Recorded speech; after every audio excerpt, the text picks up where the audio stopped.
Hi there, Dr. Brian Holzabus here, coming at you from Holzabus Rockford Chiropractic. It is the first Tuesday of the month, and the first Tuesday of every month, we try to do a live webinar here where we go over different things. A lot of times we like to do a literature review. We go over some of the newest science, but tonight we wanted to change it up. We've all been stuck inside. We've all been behind the computers too much. We've all been having to change our lifestyle because of COVID. And something's coming up here really quick, and it'll be here before we know it. And it's not the anniversary of COVID, but it's golf season. Golf season's coming up here really soon, and we're really excited for golf. And around here, we always say that pain the day after golf is not normal. It's not normal to have pain the next day. And so tonight, I'm going to pass the torch over here to my good friend and my colleague, Dr. Josh Berven. I'm going to give you a little introduction here. Dr. Josh Berven came to us. I first met him at Palmer College, and he was finishing up his studies with my good friend, Dr. Pavlicek. Dr. Berven has a background of previously, before becoming a chiropractor, was athletics trainer. He worked with athletes. And during that time, he decided to become certified in the Titleist Performance Institute. And maybe he can tell you this better than I can, but the Titleist Performance Institute, their job is to keep you on the golf course. They know that if you are hurting or in pain and you can't golf, you are not buying Titleist golf balls, you are not buying golf clubs. So he took a class to become certified in analyzing the biomechanics of your golf swing, figure out what you're lacking or what you have and don't have. And then he became a chiropractor. So he has the background of athletic training, some strength conditioning with different people, certified Titleist Performance Institutes, and lastly, becoming a chiropractor. And that unique education gives him a really good concept of how to analyze you and take a look at you. And tonight we're going to demonstrate a little of that. But without further ado, let's welcome him. Hello, Dr. Berven. Hey, how's it going, Doc? Good. So I'll let you jump in here, and I'll listen in and see what I learned too. Okay, sounds like a plan. I think, even with the, we have a lot of patients already who are kind of under this golf care, for lack of a better way of describing, but there's always something new to pick up. Hopefully we give some good information tonight, some options for you, a few examples of, what it's like here in the clinic for a golfer, and some examples of actually things you can do right now to help as far as a warm-up and some mobility things to do until we see you. So I'd like to just dive right in here and just kind of attack the question of why do golfers need specialized care? So for those of us who have played golf, we understand pretty intimately sometimes that golf is a pretty difficult sport. It's a very small ball. Swung at with a club that's pretty long as well, and we're attached to that club by our longest appendages. So there's a lot going on from the time that we take the club away and we return it to the ball. And the primary reason that we see injuries in golf, it's very different than a sport like, let's say, football, which I'm familiar with as well. But football, you are running at someone, you have impact, you have a moment of collision, things like that. You're also interacting with the ground and things like that. And golf is actually similar with the action to the ground. And basically, we're creating a lot of speed and a lot of what we call shear force on our vertebrae and other joints, but a lot of times our vertebrae. So the mechanism is such that the spine is designed to give a certain amount, given the mechanics of the joints in the rear, which are the facets, and the joints that are between each vertebra, which are the discs. So when we have rotation, as a global unit, we have many vertebrae rotating a small amount. But if we have fixation at any one or multiple of those segmental levels, we have that shear force. It goes a little bit further than what maybe the disc or the facets are designed to undergo. So because of the speed and because of the nature of the force, we can see the potential for injury is very high. And right now we actually have an example of that in professional golf. And even if you're not a golfer, you've heard of Tiger Woods. And he's undergone several back surgeries at this point, but his swing has gone through changes over the years to reduce the forces that are put upon his back. Early on, he created just incredible speed, and he had to back off of that just due to his body unable to keep up with that. So that's the reason that we see a lot of golfers come in for the reason of pain. The other reason is performance. Golfers, I think for the most part, every golfer has a goal of consistency. Some might want to get better at putting, some might want to hit the ball further, but ultimately consistency is what makes scoring in golf easier. And it's very hard to do that if your biomechanics aren't sound. Now you can train biomechanics with a swing coach, and that's very important as far as technique and style. But biomechanics within the body, within the individual joints of the spine and the shoulder and the hips and the knees, that's very different. And that's not something that is going to fix itself necessarily, which is why we have a screening process and a diagnostic process to sort of kind of see what's up. Now to start, I do want to use an illustration just so people kind of understand a little bit of the pattern that we go through. And this is kind of the template that we use as a guide. Where we need mobility and stability throughout the body, not just the spine. I want to address the spine specifically, but throughout the body, we do need to have this pattern. So my little golfer here. Now on Mr. Golfer Stickman, we actually I've indicated areas that are mobile or designed to be mobile with the circle, and areas that are designed to be stable with arrows. So as you see, the low back, the lumbar spine is actually in the golf swing designed to have more stability than mobility. Now, the pattern, as you can see right here, it alternates. So we have stable, mobile, stable, mobile, stable, mobile, stable, mobile, stable, mobile as we go. And that's so in every adjacent grouping of segments or joints are going to have either stability or mobility depending on the segment above or below it. So the problem we have is, let's say we injure our hip. Okay, we stepped wrong, we injured it, we have some degeneration in there, which doesn't allow the hip to be the mobile part of this chain. Well, the golf swing doesn't recognize that. As we're trying to complete a task, the other parts of the other segments are going to try to make up for the lack of mobility in the hip. So the knee, which is just a hinge joint, it's not supposed to be mobile. It's not supposed to move in more than two directions, is going to become mobile to make up for the hip. And also the low back is going to become mobile to add rotation in the backswing and the follow through. So you're going to add range in places that are not supposed to take on load in that way. So that's where we have the issue. And that can start at any point in the chain. You might have a low back injury, like an acute injury, maybe you fell or something like that. And that will create extra mobility because of instability, or something of that nature. Same thing with the shoulder that's supposed to be mobile, the elbow that's supposed to be stable as we kind of go through. And that's the reason we do the screen. We have to look at those joints at least in a global sense to identify issues that may not be directly related to what chiropractors specialize in is the spine.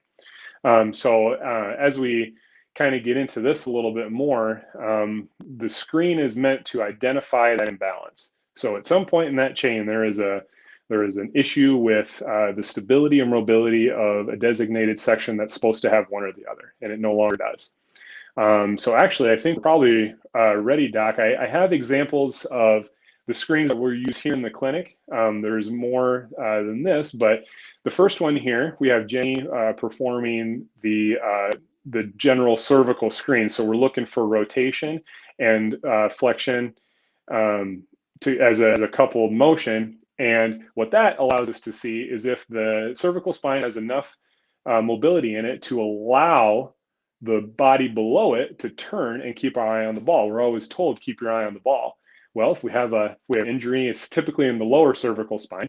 We're going to have trouble keeping that head from, because the head is supposed to be the stable part of this chain.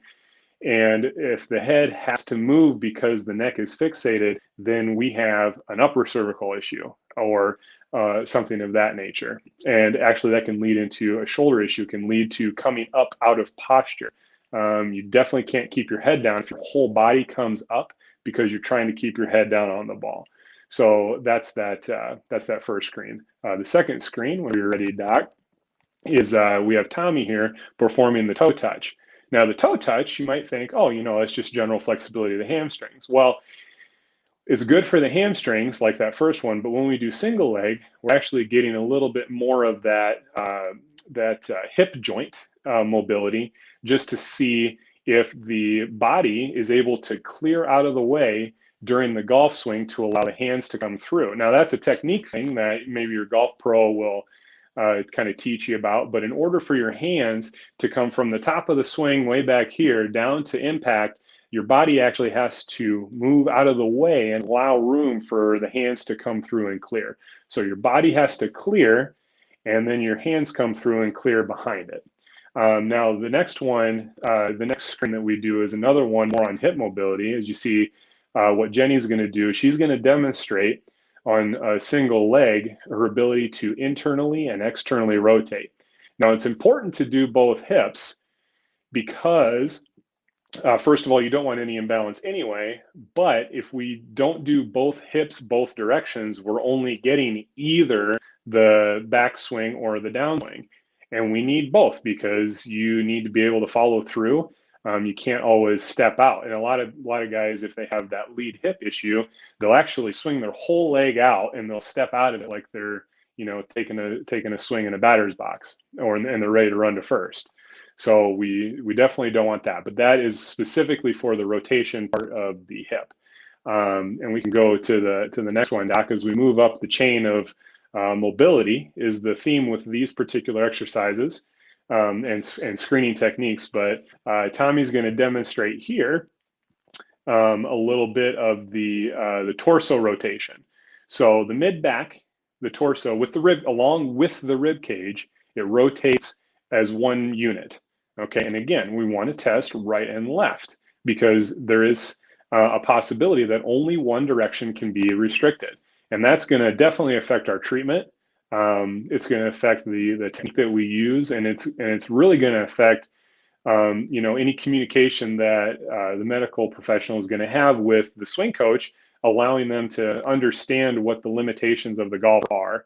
And then the last one we want to do is it's a test that is a general orthopedic test as well, but it's called the Thomas test. And essentially what we're looking at as Jenny is demonstrating this is we're looking at the tightness of both legs, the hip flexor complex. Now, the hip flexors are important because they are going to determine if your lumbar spine can flex as your hips are coming through during the golf swing.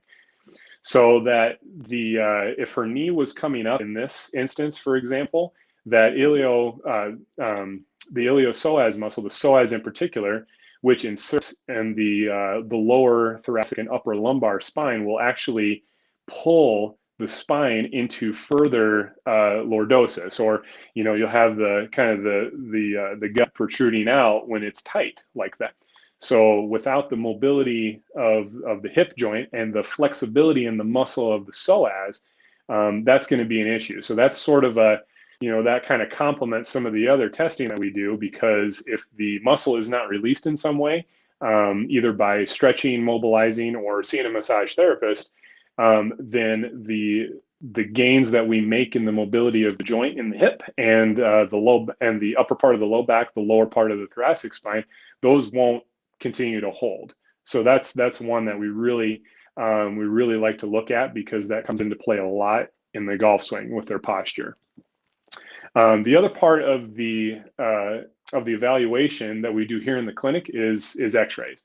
The X-rays are really important for I'd say for the primary demographic of golfers, which is basically 35 and up, 30 and up for the most part, or you're looking at more rounds per year. I mean, you do have the high school golfer and those upper level younger players, but primarily golfers, at least in our area, are going to be in that 35 and up. And at that point, the X-rays are very important. They're important for everyone, but they're very important because we can identify early onset degeneration in some of those joints.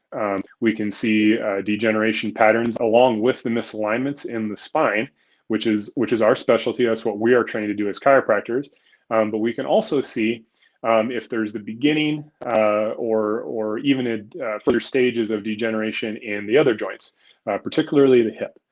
We can occasionally see it in the shoulder if we're already concerned about it, but the hip we will actually probably see in most instances when we're doing our normal x-ray evaluation.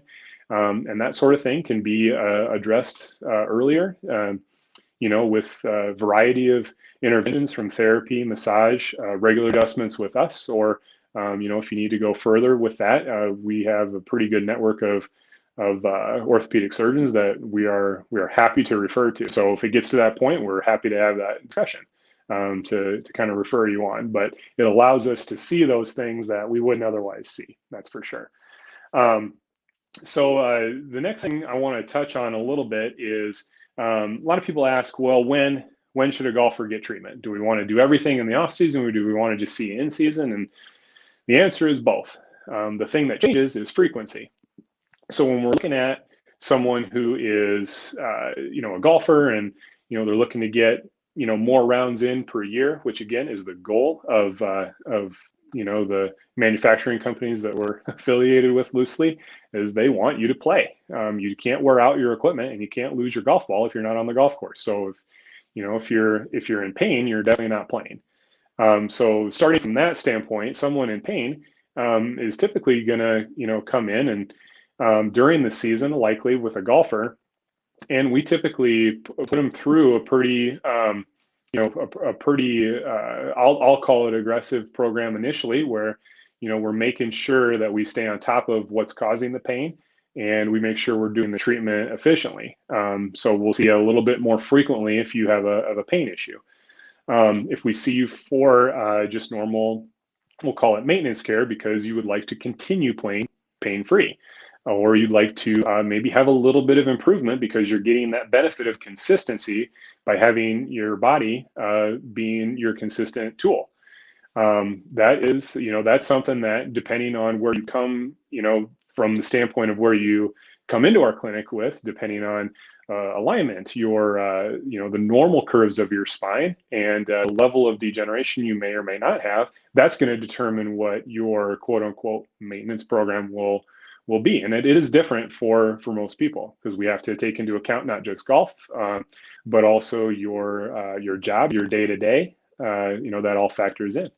The last aspect obviously is performance, and that is a pretty regimented and in-depth program that we can accommodate for. We do have quite a few athletes. A lot of them are younger athletes, but they do come in for their regular performance care, and they vary depending on the season. So a lot of times when they're in their off season, they will see us on a more regular or a more regimented basis without the frequency, because when they get in season, the schedule changes drastically, and a lot of times normal regular treatment is not possible. So we actually end up seeing people in season a little bit more frequently if they're concerned about performance. It just depends on their schedule. So if you're out there playing 4 or 5 times a week, I would not be surprised to see you, relatively regular, and weekly, bi-weekly, definitely closer to that range than monthly, just because of the load that you're putting on your spine, on those joints we talked about earlier, and the pressure that you're putting on yourself as well. Let alone the stress that we all experience, just even if we're not in pain. There's that aspect too. But the last thing I want to talk to you about is some stretches to do. So we're going to have a couple of videos here in a second. Just want to remind everybody that to access these, go to the rockforddc.com website, and we'll have everything linked up to there's a golf link on the main page, and it'll take you to the blog page, and this will be available after tonight. So as you see here, we're setting Tommy up for kind of a pretzel looking stretch, and basically the goal is to get the shoulders flat on the ground and to get that top knee all the way down to the ground as well, while keeping everything connected. So you see we have the top hand on the bottom leg, the bottom hand on the top leg, This is one you're probably going to want to get somebody to spot you the first time, just so you make sure you get in the right position. But as you can see, we're getting a lot of stretch through that top glute area. We're getting that psoas muscle stretched on the bottom leg. And we're opening up that thoracic spine while adding rotation. And it's the best way to stretch it, is just by opening up and adding rotation. So we're getting all those with that stretch. Let's go to that. Let's go to that next one. We have another one for the for the hips. A lot with the hips, because this is where we see a lack of mobility where we really need it. So you see, we're placing Jenny in what we call the figure 4 position, and then she is going to reach underneath and tuck. This is pretty common with yoga as well. You might see people grabbing over the top for the knee, or for under the leg like that. So you can see she's getting a little bit of the stretch down through the hips. She's really stretching that piriformis muscle on her right leg as we watch her. And that's, again, important to do both directions for both of those, just because they're really working at, the first one working on rotation in one direction. The other one is working on unilateral hip mobility. And those are really important. The last one, again, is a pretty darn good stretch in general, and that's the corner stretch. Now, you can also do this in a doorway, but Tommy's demonstrating for us in the corner. And what we're looking to accomplish is we're looking to create a stable base with the hands, lean in, and then take breath as you're in the corner. So you want to breathe. That opens up the rib cage, and it allows all those intercostal muscles. Intercostal is between the ribs. It allows those muscles to expand and mobilize. During the day, we don't really take great big deep breaths on a regular basis. So as we get into that stretch and breathe, we're forcing both the diaphragm muscle to drop, expand the cavity of the chest, and allow all those muscles in between all the ribs to mobilize. All that really does is it allows the rotation and the mobility in the thoracic spine to improve. And it allows for that, that little bit of extra, that we don't get with the rib cage being tight. And a lot of us have the rib cage because we're sitting like this all day, right, Doc? I know we see a few patients a day like that. So I tell a lot of people, these stretches you showed us, some of them are a little aggressive for some of our unflexible people. But like even as simple as like going in the corner trying to do that stretch, if you can't do that stretch and you do that, there's a lot of pain. There's some underlying issues going on, and it's a good time to come in and get checked. Yes, absolutely. It's a good point, Doc. And that goes, some of those screens doesn't require me to be there for you to know that it's a bad deal. If you just repeat those screens at home and you have pain with any of them, that is an immediate indicator that it needs to be checked out, because those should all be able to be done pain-free. So if you go through any one of those and there's pain at all, that's the time to get it checked for sure. Our friend Rick left a nice comment. Talked about how he used to take 2 leaves before and after golfing each time in order to keep going, and how we were able to come in and do this assessment and come up with some areas for him. And now he golfs pretty regularly. I know he loves the golf. And so the main thing here, I think, that we're trying to relay is that if you're golfing on a Monday and a Tuesday, you're miserable. Come on in. And Dr. Berven's has got the screen here that he just showed us. He's going to perform that screen on you, and he's going to come up with activities for you to do at home and here in the office to help kind of put together a whole package for you, what it takes to keep golfing. Because I'm not a huge golfer. Dr. Berven's a big golfer, but he'll tell you that the season here is too short. It's way too short. Absolutely. We can't afford to miss any days because we golfed on Monday and we're too sore to golf on Tuesday because you're going to miss too much of the golf time here. It's not enough to keep going. So I think what we're doing here is we're going to offer a special to come in and get this assessment. So you're going to come in, you're going to get the chiropractic x-rays, because those are a huge tool when it comes to the assessment. And then Dr. Berman's going to do the Titleist assessment like you just saw here on you, and come up with where you're lacking or where you're strong or weak and what we need to work on improving. And then, so you come in, you do that, and Dr. Berman, is like a follow-up of this then? I mean, do you check them again in a couple of weeks or months? Or Yep. So what we do, a lot of times, if somebody comes in, they're in pain, we have to take care of the pain first. That's obviously number one. When we get to the function aspect, where all those screens are scored on a scale of 1 to 3 on quality and quantity. The ones we can measure, we do. The ones we don't, we have to grade on quality. So we assign those numbers, and then we actually try to check every couple months, because we give that at home stuff and also with the treatment. So we like to do a regular check every 2 to 3 months. Now, if that's all the golfing you do, it is useful to make sure you gained ground in the scoring, and you didn't lose ground throughout the season. We all want to make incremental improvements if that's possible. So. Will Dr. Berven be able to have his golf Titleist workshops again this year? I think the answer to that is we're going to do the best we can with COVID as far as doing these things. And I think that's kind of more of the idea of, because of COVID, because we can't have these big groups, of kind of doing what we're doing right now and have you sign up to come in and meet with Dr. Berven one-on-one. Mm-hmm. And we got a special going for that. If you go to our website, you'll see it right in the middle of the screen on our main page, rockforddc.com. You'll see a section there where you sign up and just put down you're referred by golf, or you're interested about the golfing. And I think we're doing the X-rays, the initial screening, and all that for $40. If you just want to don't want to do with the insurance, we're just going to do a cash thing like that. And you're going to come in and get this whole golf assessment and figure it out one-on-one more than a group setting because of COVID. So we tried to make it initially affordable for you and easy to do. And I think the cool thing is, I think this other people told me this when they're working with you, is that you're going to come in, you're going to see what you can't do the first day. Then you're going to give them stuff to work on. You're going to work with them on different things. And then you're going to come back in like 3 or 4 weeks, and you're going to show them where they're better and where they've improved, and continue to refocus the energy as they go.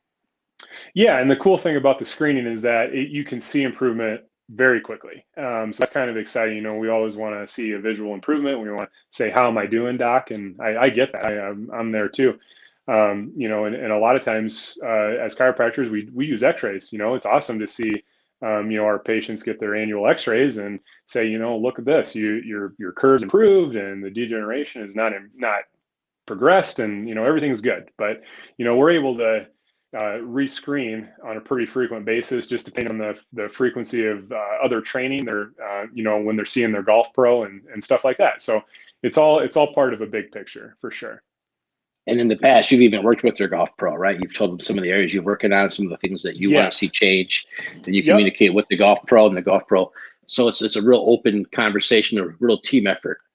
Yeah, and if you have a golf pro, it's essential that you kind of let me know, because especially if you're getting any kind of regular lesson, even if it's once a month, because if they're trying to get you to accomplish something within your swing that your body is not allowing, they need to know, because they may not be able to do a screen as comprehensive as we do here in the hitting bay. Like, it's just sometimes you can't do all that. So if you can't, you see even the pro guys, they're shortening their backswing. Maybe not because they have pain, but maybe because they're trying to have a longer career. And that's something that just needs to be considered sometimes. And a lot of times, shortening the swing doesn't mean it's a slower swing either. I've seen a lot of guys swing really quick if you watch any golf on TV, take a look at John Rahm. He's a big dude. He and I are about the same size, weight wise. But he's got a very short swing, and he hits the ball a country mile. So it's not about that. It's about he's trying to make sure he stays within himself, and his team that works with him. He works alongside guys like Phil Mickelson, who assess their body, equipment constantly, and their swing, just because they're trying to stay in it. So, for sure, communication with the golf pros is essential. So I think that to wrap it all up here, our goal is to have you come on in and meet Dr. Berven one-on-one. We'll go through this stuff with you, take a look at it, show you some areas of focus that we have some concern and suggestions on how to make it better. The other thing we're asking you to do is, this is on the internet, right? So we're asking you to share this with your friends, anybody that, we all have that one guy that always complains about golfing because he can't go with us the next day because he's in pain. So maybe you're not watching this for you, but you're watching for the other guy and you're foursome. So go ahead and share this video with them. The golf offer will be on the internet here until probably middle of summer. So, don't wait too long though, because it's better to start now and get your body ready now. So when the snow's finally gone, you can go and keep going. Yep. So we have that finite number of days. We got to use them for sure. So go ahead, click on that link, share this with other friends and family members, anybody else you know is a big golfer. If you got somebody that lives way out of town and is not around here, which sometimes we can help you find somebody else that does the Titleist stuff and try to get you in that right direction. If you have any questions, feel free to reach out to us, either leave a message below, call the clinic, send us a message to the website. We're here to help and serve. Dr. Berven, you have anything to add? Nope, I think that wraps us up. Give us a call. Make sure you just put golf, GOLF, into the referral area when you do the paperwork that it takes you to, and we'll get you squared away. And that's as important to us because Dr. Berven's schedule. We want to make sure that he has enough time to spend with you to do those things, and it takes a little extra time to do this evaluation. Yep. So everyone, thank you for watching. Thanks for tuning in, Dr. Berven. Thank you for sharing us the Titleist Performance Institute. I think I said that all right. A little bit of your assessment, and we'll put this all together. And like I said, the idea is put it all together and make all the knowledge we have that you've come across working with athletes, including here in Rockford with the Ice Hogs and everything like that. Be able to put all that knowledge together in a package makes us all very, very unique. So we're here to help you out. Reach out to us if you have any questions. Other than that, I'm going to say good night. All right.